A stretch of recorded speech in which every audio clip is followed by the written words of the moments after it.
हमारे चैनल पे नए हैं तो अध्ययन समाचार को सब्सक्राइब करिए और रहिए अपने आसपास की खबरों से हमेशा अपडेट।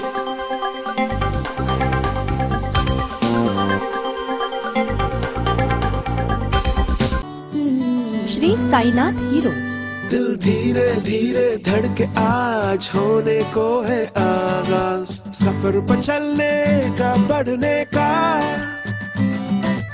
इतना है हौसला, मिटना फासला, मंजिल ने मिल ही जाना है, मैं हीरो। हर हिंदुस्तानी में एक हीरो है और आज इस देश की धड़कन का एक नया नाम है हीरो। राज्य शासनाने घेतलेल्या निर्णयानुसार राज्यातील शैक्षणिक संस्थांमधील 9वी ते 12वीचे वर्ग सोमवार अर्थात 23 नोव्हेंबर पासून आजपासून सुरू करण्यात आले। राज्य शासनाने दिलेल्या निर्देशाप्रमाणे पालकांकडून लेखी संमती घेतल्यानंतर हे वर्ग सुरू करण्यात आले आहेत। चांदूर बाजार तालुक्यातील करजगाव येथील शंकरराव सोनार व खर्डे विद्यालयात बहुतांश विद्यार्थी हजर झाले होते, तर अनेक विद्यार्थी आज गैरहजर होते। पालकांनी संमती पत्र दिल्यानंतरच या विद्यार्थ्यांना वर्गात प्रवेश देण्यात आला। या विद्यालयातील संस्था संचालक मंडळ व प्राचार्य शिक्षक यांच्या वतीने आवश्यक ती खबरदारी घेत सुविधा त्या ठिकाणी तयार करण्यात आल्या होत्या। सॅनिटायझर व सामाजिक अंतराच्या अनुषंगाने वारंवार सूचनाही दिल्या गेल्या। महाविद्यालयाचा परिसर स्वच्छ व सॅनिटायझरिंग करण्यात आला होता। शिक्षकांनी आणि पालकांच्या समन्वयातून जे विद्यार्थी विद्यालयात येऊ इच्छितात त्यांना वर्गात शिक्षणाचे धडे देण्यात येत असून जे विद्यार्थी गैरहजर आहेत किंवा येण्याची इच्छा नाही अशा विद्यार्थ्यांना ऑनलाईनरित्या शिक्षणाचे धडे देत असल्याचे प्राचार्य म्हणाले। महाविद्यालयातील विद्यार्थ्यांना एका वर्गात 50 विद्यार्थी असेल तर 25 विद्यार्थी एका दिवशी तर दुसऱ्या दिवशी 25 विद्यार्थी अशा प्रकारचे नियोजनही करण्यात आले आहे। त्यामुळे आज पहिल्या दिवशी विद्यार्थ्यांची संख्या बहुतांशी असली तरी अनेक विद्यार्थी गैरहजर होते। ते विद्यार्थी महाविद्यालयात येण्याच्या पालकांनी शिक्षकांना माहिती दिली। अशा प्रकारे आज पहिल्या दिवशी बरेच विद्यार्थी शाळेत आलेत। अमोल इंगळे, अध्ययन समाचार लाईव्ह, करजगाव।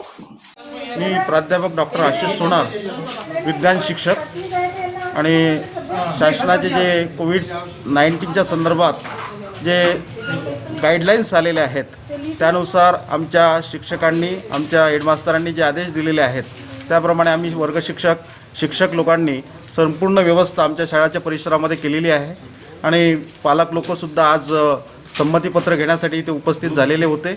त्यांनी फॉर्म घेतलेले आहेत आणि त्यानंतर आम्ही विद्यार्थ्यांच्या बॅचेस तयार करून नियमानुसार शासनाच्या नियमाप्रमाणे बॅचेस तयार करून त्यांना उद्यापासून शाळेला बोलवण्याचं आमचं प्रोव्हिजन आहेत आणि ज्या ज्या सुविधा आम्हाला करायच्या होत्या शासनाच्या गाईडलाईन्सनुसार त्या सगळ्या आम्ही केलेल्या आहेत। त्याचप्रमाणे आमच्या सर्व वर्ग शिक्षकांनी कोविड-19च्या रॅपिड अँटीजन टेस्टसुद्धा केलेल्या आहेत आणि त्या सगळ्यांचे अहवाल आम्हाला प्राप्त झालेले आहेत आणि त्यानुसार आमच्या मुख्याध्यापकांनी आम्हाला शाळेमध्ये प्रवेशसुद्धा दिलेला आहे आणि विद्यार्थ्यांच्या आयुष्याच्या दृष्टिकोनातून आरोग्याच्या दृष्टिकोनातून जे काय आम्हाला म्हणजे निर्णय घेता येईल चांगल्या पद्धतीने त्यांच्या आरोग्याच्या दृष्टिकोनातून जे प्रयत्न करता येईल ते प्रयत्न आम्ही आमच्या परीने पूर्ण करण्याचा प्रयत्न करणार आहोत।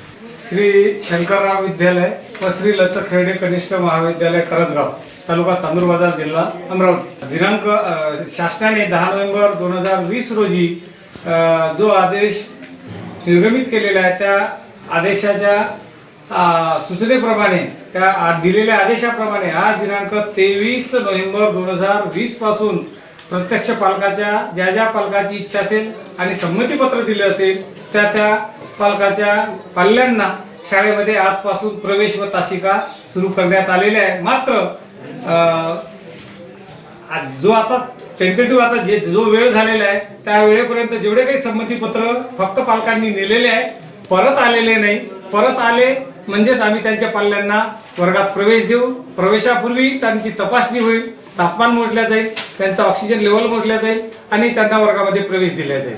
ज्यांना संमतीपत्र नाही दिलं, समजा ज्यांनी संमतीपत्र दिलं नाही त्या पालकांच्या विद्यार्थ्यांसाठी जी कन्सेप्ट विद्यालयामध्ये शिकवल्या गेली आज तो विषय शिक्षक त्या कन्सेप्ट ऑनलाईनवर त्या गुरुगुरू विद्यार्थ्यांना ती शिकवेल. त्याची व्यवस्था एकंदरीत शासन आदेशानुसार त्यांनी जे मार्गदर्शक सूचना सांगितलेल्या आहेत त्या मार्गदर्शक सूचनेप्रमाणे समजा जो वर्ग मोठा आहे, समजा माझ्या इथे एक वर्ग असा समजा गृहीत पकडा की 11वी 8चा हा 67 विद्यार्थ्यांचा आहे. त्यामुळं वन टाइम तेवढे विद्यार्थी सिंगल बेंचवर एक बसू शकत नाही, म्हणून अल्टरनेट 50-50% विद्यार्थी येतील. म्हणजे आज 50 आज 25 येतील, उद्या आज 25 येतील, तर जे उर्वरित 25 आहे ते उद्याला येतील, आणि जे आज आहे ते उद्याला, जे उद्याला आहे ते परवाला आहे. त्यांचे ऑनलाईन शिक्षण त्यांना त्यांचं जे घरी आहे त्यांचं शिक्षण बंद राहणार नाही, त्यांचं ऑनलाईन शिक्षण सुरूच राहील. त्याचा टँक सफा केला, त्यानंतर विहिरीमध्ये ब्लिचिंग पावडर टाकलं. जे विद्यार्थ्यांना पिण्याच्या पाण्याची सोय जिथे केलेली आहे तिथे विद्यार्थी डायरेक्ट नळाला जाऊन स्पर्श करणार नाही. तत्पूर्वी एक 200 लिटरची टाकी ठेवलेली आहे, तिथं सोप आहे, साबण आहे, तेथे टावेल आहे. विद्यार्थी आधी हात धुवेल आणि हात धुतल्यानंतर नळावर जाईल आणि पाणी पिईल. आणि स्वच्छतागृहाच्या बाबतीतही तिथं अशी व्यवस्था आहे, जेवढे कंपार्टमेंट आहे तेवढेच का विद्यार्थी आत जातील, नंतर बाकीचे विद्यार्थी एका मीटरवर उभे राहतील, आणि उभे राहिल्यानंतर जसे जसा एक कंपार्टमेंट खाली होईल तसा तसा एक विद्यार्थी जाईल. पण आणि बाहेर आल्यानंतर तेथे सुद्धा पाण्याची व्यवस्था केलेली आहे. पाणीने हात धुईल, हँडवॉश करेल, आणि तो टावेलने तिथे व्यवस्था आहे, टावेलने हात पुसून आपल्या वर्गात जाईल. शिवाय सॅनिटायझरचे बॉटल सुद्धा आहे. विद्यार्थ्यांना आकस्मिक कुठे अनावधानाने माझा हात इमारतीच्या कुठेतरी स्पर्श झाला असं वाटलं असेल तर अशा वेळेस सॅनिटायझर आहे, हँडवॉश आहे, सगळ्या सुविधा आहेत. शिवाय विद्यार्थ्याला संशयित वाटला विद्यार्थी तर आधीच आम्ही त्याला घरी पाठवू, कारण की आमच्याजवळ सगळ्या सुविधा आहेत, तापमान मोजायची, ऑक्सिजन लेवल मोजायची. त्यांना आम्हाला शासन आदेशानुसार मास्क नसेल हे अनिवार्य आहे गाईडलाईननुसार, म्हणून आम्ही पालक सभेमध्ये ऑनलाईन पालक सभा काल माझी झाली. त्या ऑनलाईन पालक सभेमध्ये पालकांना सक्तीने म्हणजे ठणकावून सांगितलेलं आहे की मास्क हा अनिवार्य आहे, मास्क लावून आपला पाल्य पाठवा, आणि येईल अशी मला शाश्वती आहे. जो पाल्य येईल तो मास्क लावूनच येईल.